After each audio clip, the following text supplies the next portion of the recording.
Oke, assalamualaikum warahmatullahi wabarakatuh. Berjumpa lagi dengan saya ya.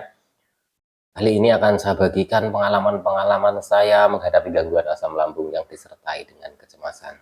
Nah, ini berdasarkan pengalaman pribadi ya. Semoga saja bermanfaat ya, bisa memotivasi teman-teman untuk tetap semangat dalam menghadapi gangguan ini ya. Saya yakin teman-teman akan sembuh kok. Saya yakin sekali. Cuma teman-teman sekarang itu kondisinya kan masih banyak sensasi. Jadi kepikiran setiap hari, kecemasannya juga belum terkendali. Jadi teman-teman itu selalu membayangkannya itu kapan saya sembuhnya, kok begini-begini terus ya. Sabun dulu juga sama seperti itu ya teman-teman. Tenang saja, jalani saja 3P secara konsisten ya.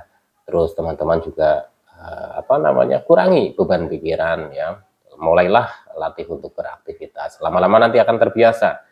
Kalau teman-teman sudah terbiasa, nanti teman-teman itu tidak menyadarinya ketika sensasinya itu sudah hilang satu persatu. Saya yakin itu teman-teman ya.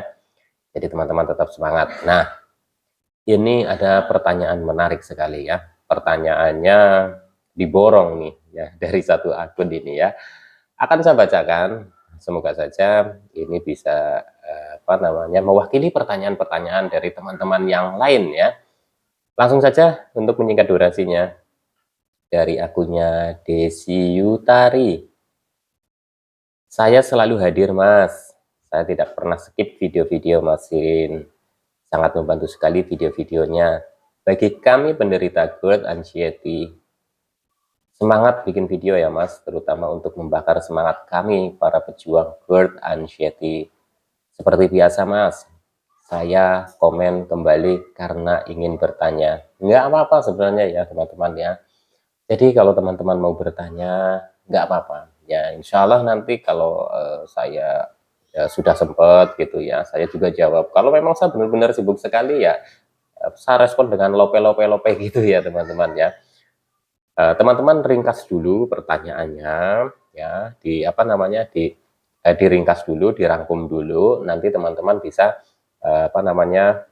komentar di kolom komentar video saya, dan lebih pentingnya simak ya sampai dengan selesai supaya nanti tidak terpotong-potong dan mungkin pertanyaannya itu ya sebenarnya yang sudah ada dalam video. Jadi usahakan nanti ketika teman-teman itu bertanya sudah dirangkum ya. Jadi nomor 1, 2, 3 seperti ini ya. Contohnya insya Allah nanti akan saya bikinkan videonya ya. Nah ini pertanyaannya adalah, satu, waktu Mas belum sembuh dari anxiety, apakah tensi Mas pernah tinggi karena cemas? Apakah denyut jantung Mas pernah di atas 100 karena cemas? Pernah, jawabannya ya teman-teman ya. Jadi dulu saya sampai waktu itu di dokter juga ya teman-teman, suruh mengurangi yang makanan-makanan yang sifatnya memicu tensinya tinggi ya, yang asin-asin. Mas jangan dulu minum asin-asin gitu ya, karena pas waktu di tensi itu tinggi gitu ya teman-teman sih. Kalau menurut saya sih ya nggak tinggi banget ya, cuma saya biasakan 120 gitu ya. Nah ini itu 140 ya, kadang 150. Dan pada saat itu sudah dicek lab, darah dan lain-lain, periksa kan tidak ditemukan penyakit lain gitu ya. Karena katanya cuma karena asam lambung saja, asam lambung gitu ya. Tapi kok tensinya itu tinggi gitu ya. Nah, dari situlah ya teman-teman ya, saya mengatakan ke teman-teman bahwa apakah tensinya pernah tinggi? Iya pernah tinggi ya. Tapi untuk teman-teman nggak usah khawatir ya, biasanya tensi tinggi karena cemas. Nanti kalau kecemasannya itu sudah mereda, mulai terkendali, itu normal lagi. Dan di momen-momen tertentu nanti ketika teman-teman itu panik gitu ya, cemas, itu tensinya itu akan tinggi lagi ya. Ada juga yang kebalikannya ya teman-teman, karena kekurangan energi dan lain-lain, tensinya jadi turun, lemes, nggak karu-karuan gitu ya teman-teman ya. Nah itu pengalaman saya ya teman-teman ya. Yang kedua pertanyaannya adalah, saya baru saja mengalami fase mata buram Mas, dan saya cukup kaget. Dulu berapa lama Mas mengalami fase mata buram atau blur? Lama ya, mengalaminya lama, dan saya itu sudah tidak ingat berapa bulannya gitu ya, tapi yang jelas itu lama.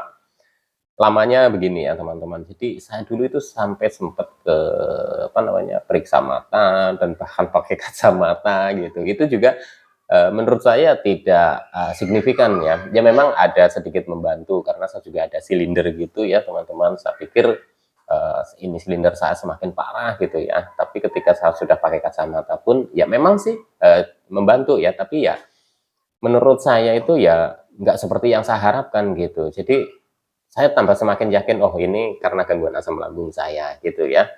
Jadi sekarang aja kan saya itu ini teman-teman ya, nggak pernah pakai kacamata gitu ya. Kalau dulu kan kayak kalau lagi buram sekali ya saya pakai kacamata gitu. Ya sih ya cukup membantu lah ya teman-teman ya.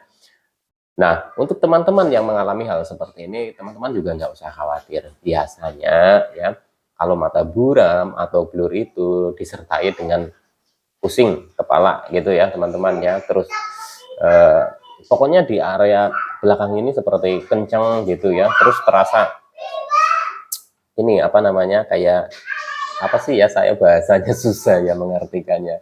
Ya mungkin teman-teman itu tahulah rasanya ya. Jadi bahasanya gimana ya. Kalau saya sih bilangnya pleng-plengan gitu ya. Pokoknya kayak pusing, tapi pusingnya itu yang gimana lah.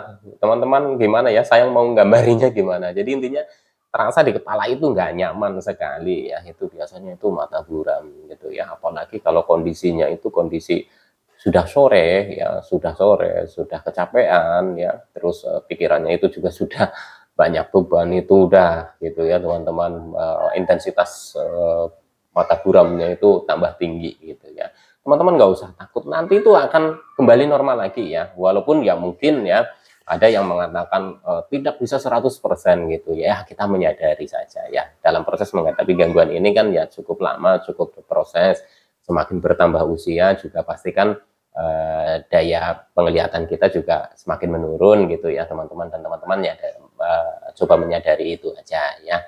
Tapi insya Allah nanti teman-teman juga kalau asam lambungnya sudah mulai normal lagi ya, sudah mulai membaik lagi ya, dan gangguan pencernaannya ini juga sudah mulai membaik lagi, tingkat kecemasannya juga terkendali, insya Allah nanti yang seperti itu akan normal lagi ya teman-teman ya. Nanti kita akan seperti dulu lagi, nggak usah khawatir ya. Saya dulu juga cukup lama dan bahkan saya dulu sempat apakah ini bisa sembuh gitu ya. Saya berpikir juga seperti itu. Jadi teman-teman yang masih merasakan ini, kenapa saya lama sekali ya?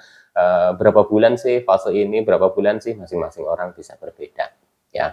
Kalau saya itu lama karena dulu saya itu juga kebingungan, ketakutan terus, jadi energi semakin terkuras gitu ya. Kalau teman-teman sekarang sudah saya bagikan pengalaman saya, semoga saja bisa mengurangi kecemasan teman-teman ya. Kalau teman-teman kecemasannya itu berkurang, insya Allah nanti intensitas mata buram, blurnya itu tidak selama seperti saya ya teman-teman ya. Jangan khawatir ya, nanti juga sembuh kok ya. Terus pertanyaan yang ketiga adalah, saat Mas masih mengalami keliengan, Mas suka sedihkah? Apakah sedihnya muncul hampir setiap hari? Setiap hari saya merasakan kesedihan, murung, sedih, meratapi nasib, kenapa saya bisa begini? Coba saya bisa aktivitas normal, pasti saya akan kerjakan semua pekerjaan-pekerjaan gitu ya teman-teman ya. Ya pokoknya setiap hari itu merasakan sedih ya. Justru yang akan saya sampaikan di sini, ketika teman-teman sedang mengalami fase ini ya, usahakan teman-teman itu percaya diri ya. Jangan larut dalam kesedihan. Karena gangguan ini bisa sembuh. Kalau saya dulu itu kan belum banyak yang memotivasi saya ya teman-teman, apalagi orang-orang sekeliling itu kan nggak begitu paham dengan gangguan ini. Jadi saya itu seperti kebingungan setiap hari, semakin sedih ya, ekonomi terpuruk dan lain-lain sampai tidak bisa kerja ya. Saya berhenti dulu dari tempat kerja, pokoknya walah segala macam masalah gitu ya teman-teman ya. Dan harapannya waktu itu juga sembuh, sembuh, sembuh, sembuh. Nah dari situlah ya teman-teman ya, karena tidak kunjung-kunjung sembuh, saya semakin frustasi, saya semakin stres, dan malah intensitasnya itu semakin tinggi. Setelah mengalami hal seperti itu, saya coba menghadapinya itu dengan ya sudah mulai legowo, artinya mulai nerimo ya. Belajar saya menghadapi ini dengan sabar dan ikhlas. Dan dalam menghadapi ini, dalam belajar ikhlas itu ya teman-teman, belajar sabar itu ya memang tidak mudah.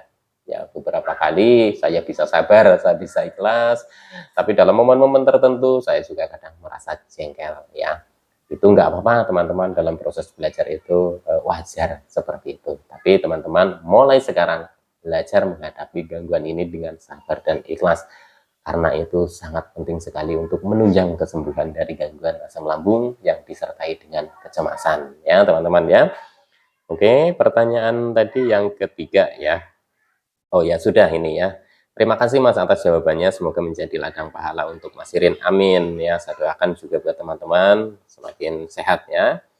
Saya selalu tunggu videonya Mas yang sangat bermanfaat sekali. Oke, nggak apa-apa ya teman-teman ya. Jadi apa yang saya bagikan bisa memotivasi teman-teman, bisa bermanfaat ya.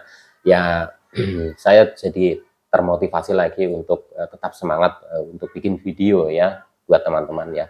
Jadi untuk teman-teman yang sekarang mengalami fase mungkin ya masih banyak sensasi, mata buram, dan lain-lain lah, julukannya 1001 sensasi. 95% apa yang disampaikan teman-teman ke saya, keluhan, sensasi, dan lain-lain, saya hampir merasakannya semua ya, 95% ya teman-teman. Ada beberapa yang memang tidak ya, tapi 95% saya merasakannya. Dan kalau saya pernah merasakannya dalam intensitas waktu yang juga tidak sebentar dan bisa bangkit dan bisa lepas dari gangguan ini ya, saya yakin teman-teman juga bisa. Jadi jangan takut, jangan cemas. Insya Allah nanti teman-teman juga akan sembuh ya. Semangat, salam sehat semandi dan rohani. Wassalamualaikum warahmatullahi wabarakatuh.